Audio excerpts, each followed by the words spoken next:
know, I noticed I have a lot of UU games backed up. I guess it's just I'm better at getting recordable UU games than OU games. I wonder what that says about the people I play. I don't know. But anyways, hey guys, it's Wild. We got a match here against, what is it, supermango111.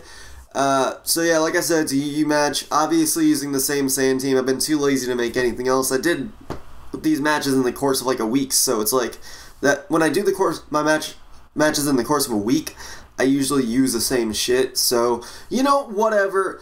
If you're gonna bitch, you're gonna bitch. Anyways, his team, he's got Tango, the Arcanine, blah blah blah. You see, really threats. I just gotta, you know, make sure I check everything properly. Because the thing is, nothing really stands out too huge of a threat on its own. Just together, they kind of are like, they can help check my checks properly if used. But in the end, I can handle everything for the most part. It's a weird thing, but really, it's just we have a balance of checks that really nothing is too threatening. But at the same time, I do need to watch my back a little bit.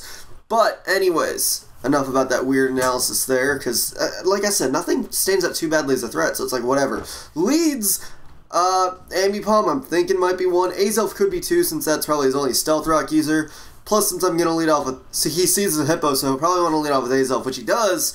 So, you know, I was like, Hippo, you know, I like getting my sand up. So, just remember that. Anyways, he's going to lead off with the Rocks going. I'm going to lead off with the Rocks going. But now, I know he's probably going to want a Psychic or something, just because I can't hit him. So, I don't want to get hit by something while he can hit me. So, I'm just going to go out to Slowking and take that Psychic. And then I can just fire off a Thunder Wave if he decides to go for something else. Plus, if he switches out, I get to Thunder Wave whatever he brings in, which could be threatening depending on what it is. So we'll see what it is. So he's going to U-turn here, which will do a lot to Slowking, because Slowking has terrible defense.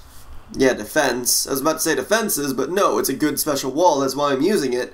But it has terrible defenses. But he's going to bring in the Bisharp just to take anything, really, because it can take anything I could throw. Except if I use Fire Blast. Actually, it could probably take that. But I Thunder Waved because I was like, hit anything, had to be this thing. So now I'm going to bring in Hippowdon, because even if he SD's up, I can take a Sucker Punch, I can take an Iron Head, I can take a Brick Break, so I can take all of his moves. So I'm just free to quick fire off an Earthquake while he fires off a Sucker Punch. Plus we get to gauge damage on both sides. Really just adds a bit of advantage to someone, which it adds it to me because I see a 2 KO going, so he's probably going to think, oh, he'll want to go for the 2 KO as quick as possible. But I know he's going to want to keep Sucker Punching at least one more turn so I can get a Slack off. At the very least, I just don't be too low for whatever comes in next. But I'm going to fire for another Earthquake here, thinking maybe he'll predict me to go for Roar or something, but he decides, fuck it, I'm just going to Sucker Punch, and I'll just take him out with Earthquake. I'm not at too low of health anyways, so it's not like it's a huge concern for me. So that's fine. But now he's going to bring in Tangrowth. I'm like, I can take one hit, plus this wouldn't be bad Sleep Fodder, but he misses the Sleep Powder, and I roar him at the Slowking, so it's like, let's trade one bad thing for another bad thing. But Hippowdon being asleep doesn't really make too much of a difference in the match as far as I remember, as you'll see a bit later, but whatever, because I actually don't even remember using it at all in the rest of the match, but I might be wrong. Anyways, gonna bring in Shaman, because I know I can take a Scald, and, you know, Shaman is good at taking Scalds, except I get burned, which I don't appreciate, because, burned Shaman is not appreciated. I don't know, it's residual damage, who appreciates that? Anyways, just gonna quick fire off a Seed Flare. Nothing on his team wants to truly take it, because then after that, nothing can really take a hit that well. Like Arcanine, as you'll see here, it does a really nice chunk. Like, I could almost 2 KO with that damage, but I can't, so I'm gonna have to switch out. Plus the fact that he's most likely faster, so I definitely gotta switch out here, and I'm thinking, alright, he's gonna want to go for Flare Blitz, or, you know, Flare Blitz. I don't know. So I'm gonna go out to Rotom and take the Flare Blitz. I could have gone out to Hippowdon, but I didn't really feel like it. I think I was just thinking something weird, but going to Rotom, and he went out to Azelf. I know I can take one hit at least, so I'm like, let's just fire off a Thunderbolt, try and do some damage. And I do some damage because I take him out, so, you know, no skin off my bones. But now Rotom is too low that I can't switch it out, so he'll be at the mercy of whatever wants to Revenge Kill it, which happens to be Ambipom, which easily Revenge Kills it and takes it out with the Fake Out, which sucks, because now I don't have my Rotom. but I can live without it somehow, some way. But anyways, gonna bring in Stoutland because I am faster, so I can hit him with a return and try and take him out. But he's gonna go into Arcanine, who can easily live the rocks and then just get the Intimidate going. So he forces me to not have as much pressure on him with Stoutland and have to switch out eventually anyways. But now he's gonna go into Tangrowth. Figure he's gonna want to get more Sleep Fodder going, so I'm like, let's have Slowking do it this time, because Slowking, I don't know. Plus, I can get Regenerator going, so might as well have this thing as fodder, just because the only thing that I really needed it for was his Arcanine. But in the end, you know, if he had Wild Charge, I wouldn't have even needed it. But I took it, so whatever. Gonna go to Shaman now, because I'm like, let's see. I can probably take a hit. I didn't think he would directly go for that hidden power, but he did. So now I gotta hit him with my own hidden power if I want a chance of really taking him out. But he's actually gonna switch out to a Slowking, which can easily take a hidden power fire, which, you know, it's a Slowking. Yeah, whatever. Takes it. Blah. But now I'm just going to fire off a Seed Flare because I don't think I can switch in after Stealth Rocks. Because let's see, that's 10%. Take another 2. I don't know. I don't feel like doing math right now. Fuck math right now. I am narrating and it is 12:18.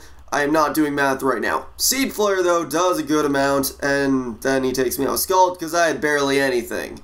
But, you know, whatever. He's low enough. I can revenge kill him with Stoutland. And, you know, whatever. I'm just going to go for a turn in case he wants to switch out to anything. I don't really care about pursuing him to make him, you know, for sure dive, just because of the fact that I really don't fear it that much, so I might as well just return in case he does anything else. But he brings in Tangrowth. I figure I might be able to take one hit, maybe. Possibly, I don't know. But I do take one hit, so I can at least hit him with one more return.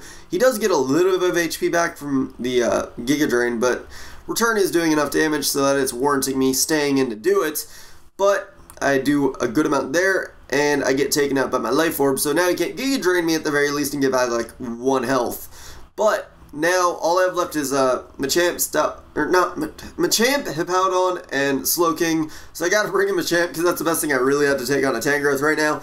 Hit him with the Dynamic Punch, and that'll bring him into Sandstorm killing range at the very least, and the funny thing is he Leech Seeds me there, but Sandstorm takes him out, so that works out really well in my favor because now I don't lose that much more health than I would have had to. But anyways, Ambipom comes in. I don't think I can take a Fake Out plus double hit combination, especially with Leech Seed going, so I'm just going to go into Slowking just to let that thing die because, you know, it'll secure me the win basically if I let this thing die and then just bring in Machamp to take a double hit. At least I think it will. I hope it will. If it doesn't, then I don't know. Well, I guess I have Hippowdon, which can probably take a double hit, but I was like, let's have Machamp try and secure the win for me. Why not? That seems like a good idea for some reason. But let's see if I can take the double hit well enough. And I barely take it, but I take it, so I can just take him out with a Dynamic Punch, which will make this be the match. So, good game, supermango111. I don't know, but whatever. I'm too lazy to think of anything right now. But anyways, that'll be it for the battle video for today. I'll be part up later. I think also I might be doing a tin opening later, so if you guys want that today, or if you guys actually want me to upload that, I'll upload that later after the LP gets uploaded. But anyways, hope you guys enjoyed, etc., etc. Rate, comment, sub, and later, guys.